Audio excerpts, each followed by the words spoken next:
We're at Concordia Summit, and I'm with Gabi Zedlmayer. She's the Vice President of Sustainability and Social Innovation at Hewlett-Packard. Thank you, Gabi, for being here with us. Pleasure. So, social innovation means something different, I feel like, to different companies. Can you explain at HP what it means? Yeah. So at HP, what we want to do is bring innovations from the businesses and from HP labs. And all the skills of our employees to solve some of the big societal issues. And we're concentrating on the areas of environment, health, and education. Wonderful. And so public-private partnerships is obviously our theme today. Can you explain maybe some of the partnerships that HP has engaged in that have been very successful? In social innovation, there is nothing you can do by yourself, nothing.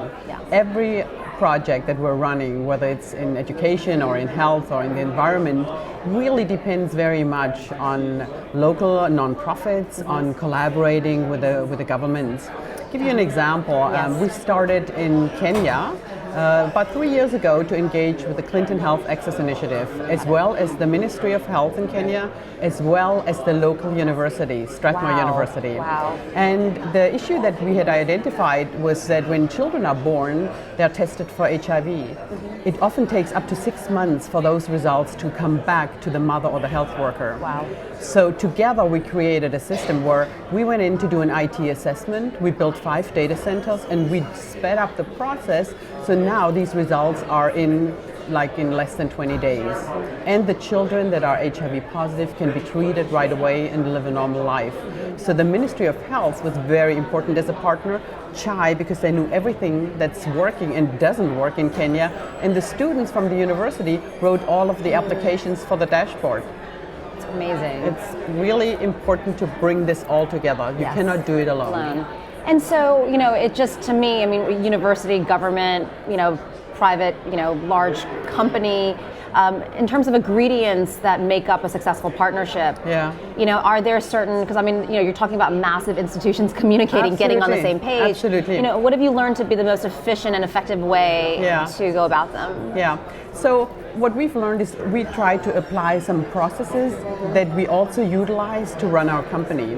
So when we work with our customers, we have agreed sort of account plans on who does what, when, where are the check marks, where are the checks and balances, and we apply those learnings also to these partnerships so that we know what we've agreed to, we know what we want to achieve together, we want to know all together what's the output that we're seeking, and then go back from there to see who's going to do what. And I think that works really, really well to have this common agreement up front. Absolutely. And so how long did that, the project that you just mentioned, how typical period that spans? I think it took about 9 months to sort of from the beginning to really produce the first results, and by now we've tested in Kenya over 200,000 babies.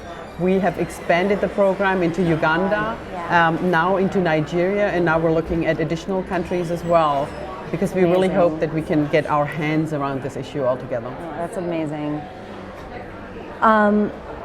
Innovation at HP, is it, I've read a lot about how companies, how corporations, in terms of innovating, is it a whole separate team that is really coming up? Because it's really, innovation means also taking risk, doing something that is breaking away from the traditional norm. Do you sort of mix, traditional people with new people, or, how is it sort of internally set up? Because obviously you've been so successful in it. But I think innovation is in the DNA of the company. That's what the founders instilled. And I think every single employee has to be an innovator. They have to innovate how they do their work and how they do it better. They have to innovate also and reinvest in their own skills. I think in the 21st century skills is all about innovation. We of course have the HP labs that work on innovations that we then commercialize in the business. One was a project called Project Moonshot. So what we've done is we've disrupted basically what we're doing in the server space.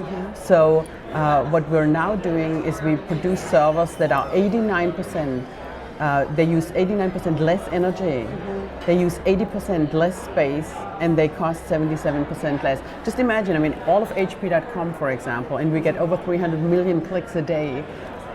sits now on this server infrastructure, and we originally thought we would have to build out new data centers, but you don't need that, not with this type of an infrastructure, when we used to use 10 big racks, server racks, and now it's sitting on half a rack, and it's basically powered by 12 light bulbs, or the equivalent of 12 light bulbs. That's disruptive, that's innovative, and that needs to come from within the company. Absolutely.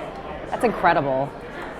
And youth, obviously investing in youth is our big theme today at Concordia Summit. What is the work that you are doing in different parts of the world when it comes to sustainability or technology innovations? What are some of the projects that you are working on that really works with the youth in reversing the trends right now on unemployment? Yeah. We recognized the unemployment problem a few years back. So 5 years ago, we created a program that would help youth, young people, to become successful entrepreneurs and to realize their dreams. So we created a program whereby they would utilize information technology to do a business plan, a marketing plan, to create their website, to create marketing collaterals, security, privacy, everything you need to know in order to be an entrepreneur. And we used to teach this program in 300 centers in 47 countries around the world. But then we realized, you're not going to reach 75 million unemployed youth. So we took the whole curriculum and put it up onto a public HP cloud. And now anywhere around the world, wherever you are, you can access it, and you can take these courses, and you can really realize your dreams. We have a lot of success cases where some of these young people have then created their own companies. There's this young gentleman in China who has his herbal business, and he's now feeding with his operation 2,000 people, in villages around him. So very, very successful. And what is that called? It's called HP Life. And you can find it on the web at www.life-global.org. Excellent. That's incredible. And I mean, entrepreneurship really is, and it's absolutely the place to focus. So mobile technology, computers, really, youth around the world, giving them access to, in terms of hardware, is that something that you ever get involved in, or is it out of curiosity? So there we work with a lot of the local partners, because you're not going to be able to put a piece of hardware in everybody's hands. But we thought if we find what's locally relevant in terms of a curriculum, we can port that then to devices that are either purchased or that are already there. So we have, for example, sold over 1.5 million PCs in India, in Uttar Pradesh, and we preloaded this entire curriculum so that students there would not only get a PC, but they would also already have access to this curriculum. Amazing. So women and girls empowerment and educating girls, are you seeing any trends? Because obviously that's a massive topic right now. We were just talking about it. That more women or more young women are showing up, in these local areas or using your tools, because there's all these efforts now around educating girls. I think it's the age of the women. I really do. And I think what women have to recognize, first of all, that business models have changed. Very, very important. If you know how to crowdsource services on the web, you can be very, very efficient and effective. If you also know how to offer your services on the web so that they're thought after, also very, very important.